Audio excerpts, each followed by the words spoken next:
Veg গেছে, এবার সব চিকেনের আইটেম এসছে।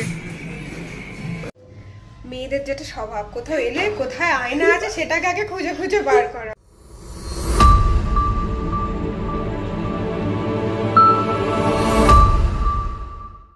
Hello friends, welcome back to my channel পিংলাশ বাই মৌমিতা। তোমরা সকলে কেমন আছো? আশা করছি ভালো আছো। আমিও ভীষণ ভালো আছি। আজ দুটো প্ল্যান করে আমরা বেরিয়েছিলাম বাড়ি থেকে। তার মধ্যে প্রথম প্ল্যানিংটা ছিল রিয়েল জেমস কেনা, আর সেকেন্ড ছিল বারবিকিউ নেশনে যাওয়া। এই দুটো প্ল্যান করে বাড়ি থেকে বেরিয়ে পড়েছিলাম। আর প্রথমে গিয়েছিলাম হাবড়াতে পার্লস জেমস বলে একটা দোকান আছে, যেখানে সত্যি বিশ্বস্ত রিয়েল জেমস পাওয়া যায়, আর সেটাও খুবই রিজনেবল প্রাইসের মধ্যে। আমরা অনেক জায়গায় খোঁজ করেছিলাম রিয়েল জেমসের জন্য, কোথায় ভালো হবে একটু বাজেটের মধ্যে। অনেক খোঁজ করার পরে আমরা এই পার্ল জেমসের খোঁজ পেয়েছিলাম। আমি আর আমার হাজব্যান্ড তো আগেই নিয়ে নিয়েছিলাম, আর তারপরে আমার দেওর আর দেওরের ওয়াইফ গেছিলো। তোমরা যারা ভাবছো রিয়েল জেমস কিনবে, সেটাও আবার বাজেট ফ্রেন্ডলি টাকায়, তোমরা কিন্তু একবার এই পার্ল জেমসে যেতে পারো। এটা একদম হাবড়া স্টেশন থেকে জাস্ট 2 মিনিট হাঁটা পথ। আমি ডিসক্রিপশানে ফোন নাম্বার দিয়ে দেবো, তারপরেও যদি আমি ভুলে যাই তোমরা অবশ্যই আমাকে মেসেজ করো, আমি শেয়ার করে দেবো ফোন নাম্বারটা। তবে এটা কিন্তু কোনো প্রমোশনাল ভিডিও নয়, এটা একদম আমার নিজস্ব মতামত। তো আমরা নিয়েছিলাম দুটো ক্যাটসাই, একটা পলা আর একটা এমিথিস। এর আগেও আমি নিয়েছিলাম একটা পান্না, ক্যাটসাই, আরও 2-1টা স্টোন নিয়েছিলাম।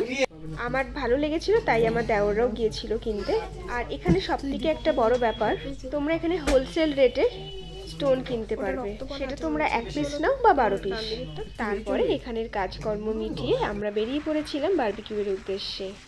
আমরা গিয়েছিলাম বারাসাতের ডাক বাংলো মোড়ের কাছে যে বারবিকিউ নেশনটা আছে সেটাতে। তো আমরা চলে এসেছি ফাইনালি যেখানে আসা ছিল, বারবিকিউ নেশন। সমস্ত কাজবাজ সেরে এসেছি। এখন আমরা বুক করিনি, আমরা বুক করব, তারপরে আর কি ঢুকবো। কারণ এত রাস্তায় জ্যাম ছিল, তো ভেবেছিলাম যে একদম এখানে এসে আর কি বুক করবো, যেহেতু 15 মিনিট অন্তর অন্তর বুকিং নেয়, তাই জন্য আমরা এখানে এসে বুকিংটা করছি। তাহলে চলো ভেতরে যাই। আর বারবিকিউ নেশন নিয়ে আর আমি কি বলবো, প্রচুর ভিডিও আছে, তাই সেরকম আর কিছু বলবো না। আর আমি যেহেতু ফুড ব্লগার নই, তাই বেশি রিভিউও আমি করতে পারবো না। তবে আজকে অনেক দিন পরে সবাই মিলে এসেছি। আর অ্যাকচুয়ালি আমার দেওরের অ্যানিভার্সারি, তো অ্যানিভার্সারি ট্রিট দিতে নিয়ে এসছে। 14 তারিখ ওদের অ্যানিভার্সারি, বা 14 তারিখ আমার যেহেতু কাজ আছে সেজন্য হবে না, তাই আজকে এসেছি। তাহলে চলো ভেতরে যাওয়া যাক।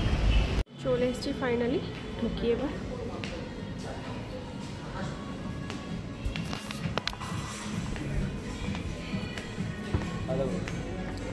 এই বুকিংটা কি মানে হয়ে গেছিল? ও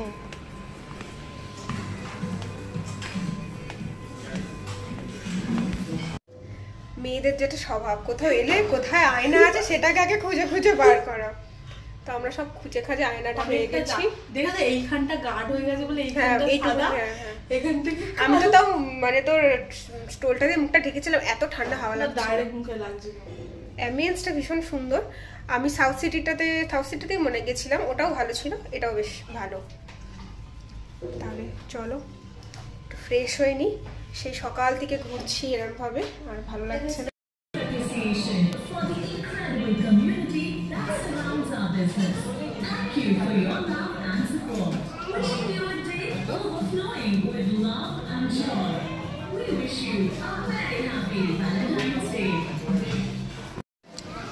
বলছি স্যার কেমন লাগছে? তুমি তো ফুচকা খাও না?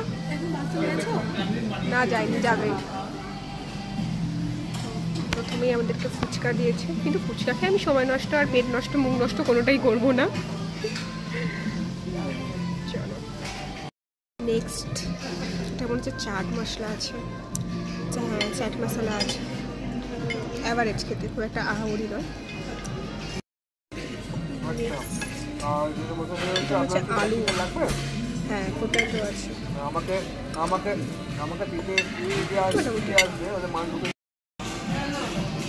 এটা পাইনাপেল বলে গেল না, জানি কি বলবো। ভেজ গেছে, এবার সব চিকেনের আইটেম এসছে। এই ফুচকাটা তুলে দিতে বলতে পারতি। এই চলছে খাওয়া দাওয়া। এবার একদম ফাইনাল মেন কোর্সে চলে যাবো, আর স্টার্টার খাবো না। এই হচ্ছে মেন কোর্স, প্রচুর কিছু আছে, মানে কোনটা ছেড়ে কোনটা খাওয়া হবে। তারপর তো এই নিয়েছি, তারপর দেখছি আর কি নেওয়া যায়। কি এসছে? মটন সুন্দরী। মটন কব বাটি নিলি রে? 3 বাটি নিয়ে এসছি। পোলাওটা আমাদের বেশি মিষ্টি লেগেছিল, তো ওনারা জিজ্ঞাসা করতে এসেছিলেন কেমন হয়েছে, আমরা বলেছি গুড। তো সেই জন্য আর কি নাছোড় ভান্ডা যে না একবার টেস্ট করে দেখতে হবে। ওনারা অ্যাকচুয়ালি টেস্ট অনুযায়ী প্রিপেয়ার করে বললে, তো একদম পারফেক্ট করে আবার মানে দিয়ে গেছেন, সার্ভ করে। ট্রাই করবো একটু, আমি একটু তোর থেকে নিয়ে খাবো, আমার আর পেটে চাই। তো মানে এদের সার্ভিস হচ্ছে একদম 100% বেটার। এত সুন্দর অ্যাম্বিয়েন্স, আর তার সাথে এত ভালো আর কি বিহেভিয়ার, জাস্ট দারুণ। আর আপনার টেস্ট অনুযায়ী এটা একদম পারফেক্ট, একদম মানে দারুণ। চলো এবার ডেজার্ট সেকশন, ডেজার্টের অনেকগুলো কালেকশন নিয়ে এসেছি, খেয়ে দেখি। ডেজার্টটা জাস্ট কি কালারফুল দেখো।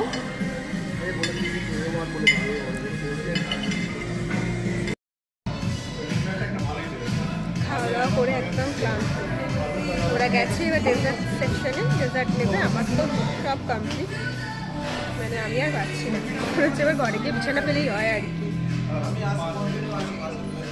দিনটা খুব ভালো কাটলো, তার সঙ্গে লাঞ্চও ভীষণ ভালো কাটলো। তোমরা যারা ভাবছো যে সামনে কোনো সেলিব্রেট করবে, সব বন্ধ করে চলে আসবে, দারুণ লাগবে। Last but not the least, kulfi. Ice cream ছাড়া শেষ হয় নাকি খাওয়া দাওয়া? দেখো বিয়ে বাড়িতে এখানে লোকে মানে বিয়ে করে বউ চলে এসছে, দেখতে পাচ্ছ কিনা বুঝতে পারছি না। দেখো আমার পিছনে রয়েছে বউ, সদ্য বিয়ে করেছে, বিয়ে করে এসছে আর বাড়ির সবাইকে নিয়ে। এটা কিন্তু ভালো বুদ্ধি, জানো তো, মানে বিয়ে করে চলে এসে বারবিকিউতে খাইয়ে দাও, ঝামেলা শেষ। তো ওদের যদি মনে হয় যে কম খরচায় বিয়ে করবো, এটা কিন্তু করতে পারো, দারুণ ব্যাপার। মানে আমার তো বিয়ে হয়ে গেছে, যদি বিয়েটা না হতো তাহলে আমি এইভাবে একবার বিয়ে করতাম। এবার বাড়ি যাওয়ার পালা।